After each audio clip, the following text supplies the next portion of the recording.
Hi everyone, I'm Jay with Two Guys in a Ride, September 2024 in beautiful Shorewood, Minnesota. I'm here with Randy Geyer again, showing off his beautiful 1960 Impala.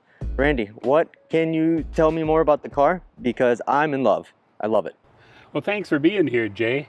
Yeah, that's a 1960 Impala, as you mentioned. This is right. This car, I think, just represents the jet age of car styling. It looks sort of like a jet with the fins down the side and the jet and the vapor trail. It has all the earmarks of those aeronautical influences. I remember when I was a little kid, and I probably was around 7 or 8 or 9 years old, and I saw one of these on the street, and I thought, wow, I saw this jet on the side, or what I think is a jet, and like I say, the vapor trail from that jet, and I thought as a little kid, that is the coolest thing I have ever seen, and I thought, when I grow up, I'm going to get one of those someday, and sure enough, I did.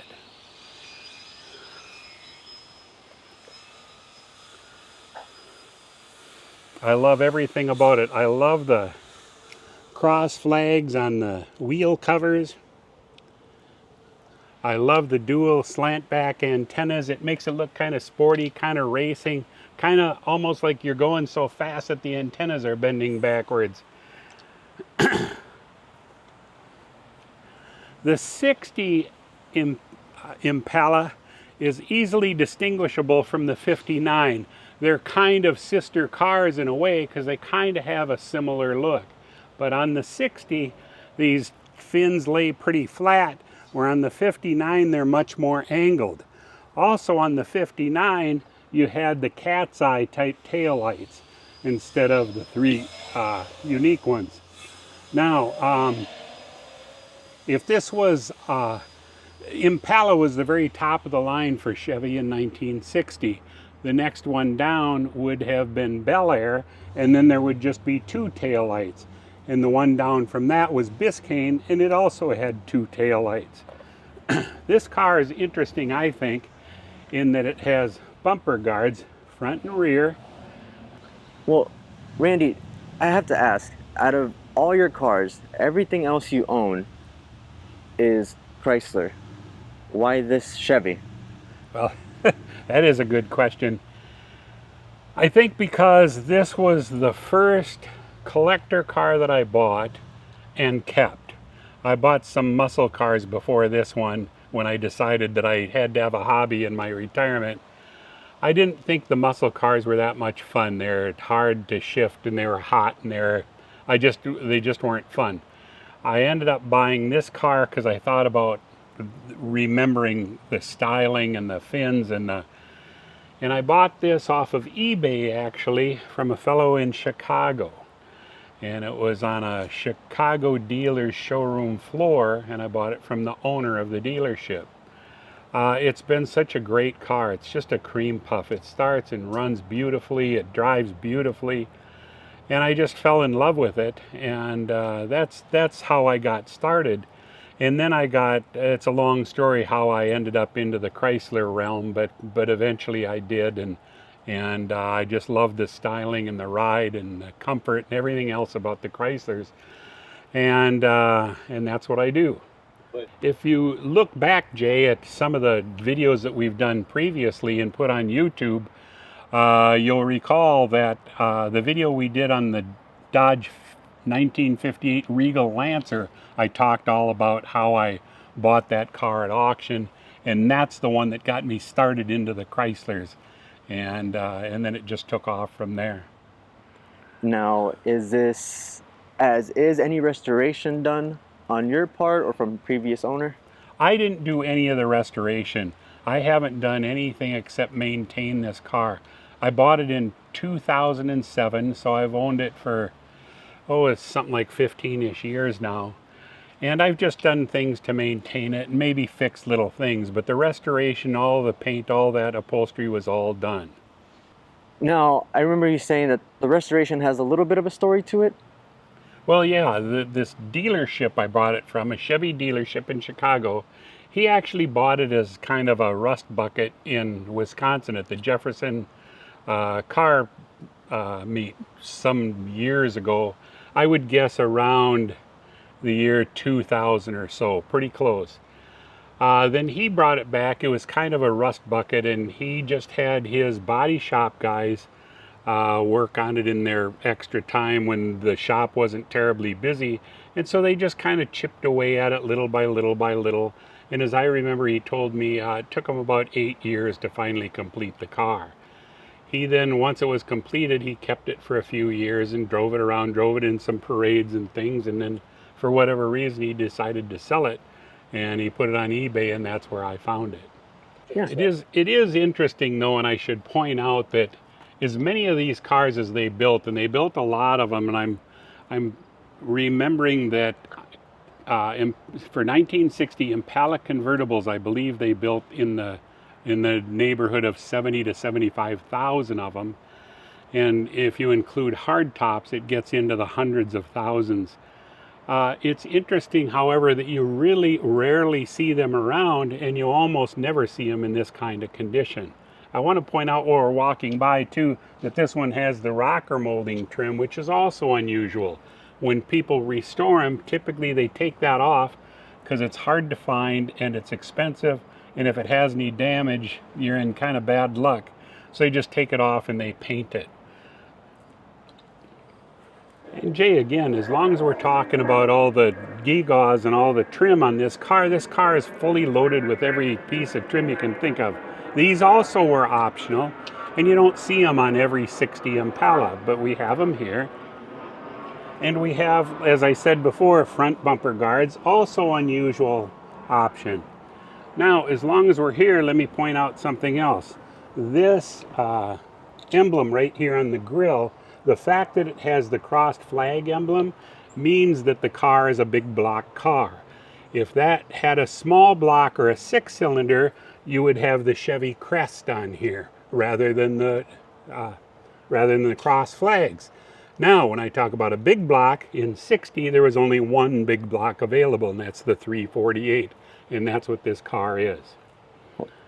You mind if we take a look? Yeah, there it is. Absolutely beautiful. 348 cubic inches. Now this is the predecessor to the famed 409. In 61, Chevrolet came out with the 409 cubic inch, just a little bit bored out. And the way you tell the difference is you'll notice that the oil dipstick is on this side on the 348, and on the 409 it's on this side. Other than that, they're identical.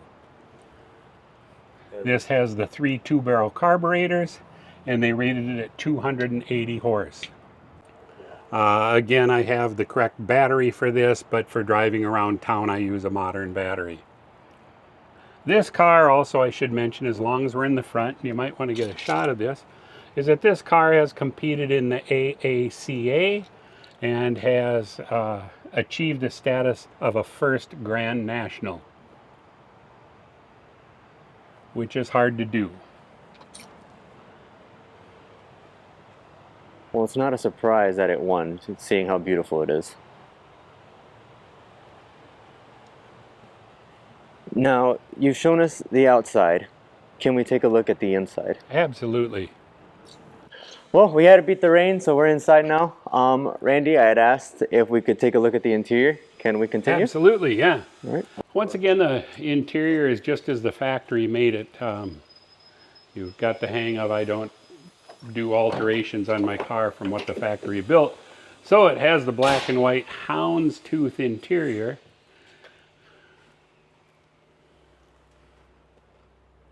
I notice here on the dash that each individual info is in its own separate pod. Is that standard for the Impala? Yeah, it is.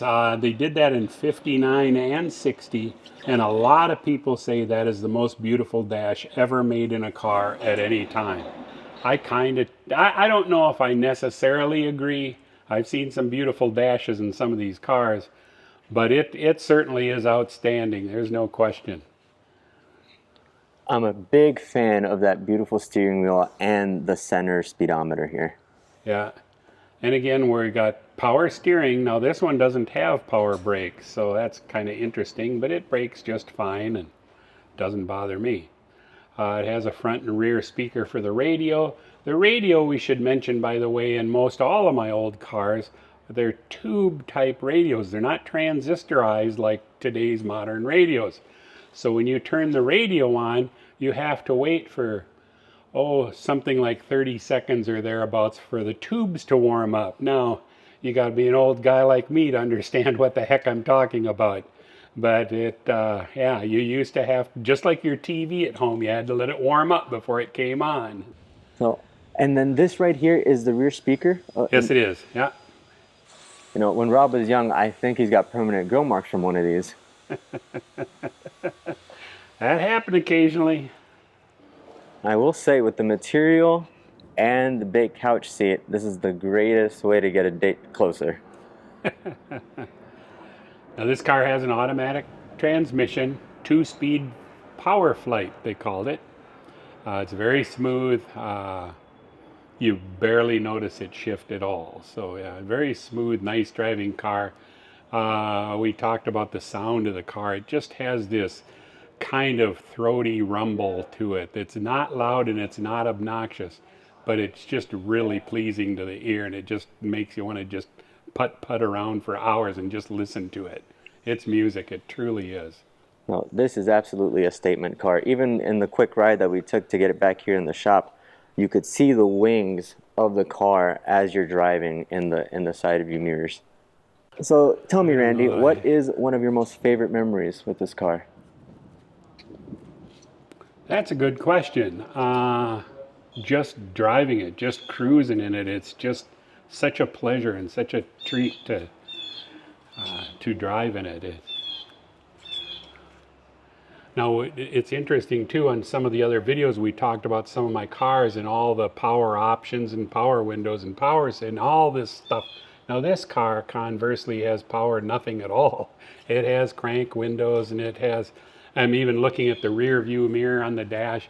You actually have to reach up and flip it from night to day yourself manually when there's a car and his headlights are gleaming in your face. Can you imagine burning all those calories, having to reach way up there and click that little switch? Oh my gosh, way too much work. That's for the working man, not an executive like me. Oh, that's because it was a Chevy. It was an everyman's car. You're right, Jay. That's the way it is, yeah. It was an affordable car. Well, thanks again, Randy, for sharing another beautiful car out of your collection. It was truly a pleasure, especially with a beautiful Impala like this. Thank you, Jay. It's been fun having you. Thanks for watching.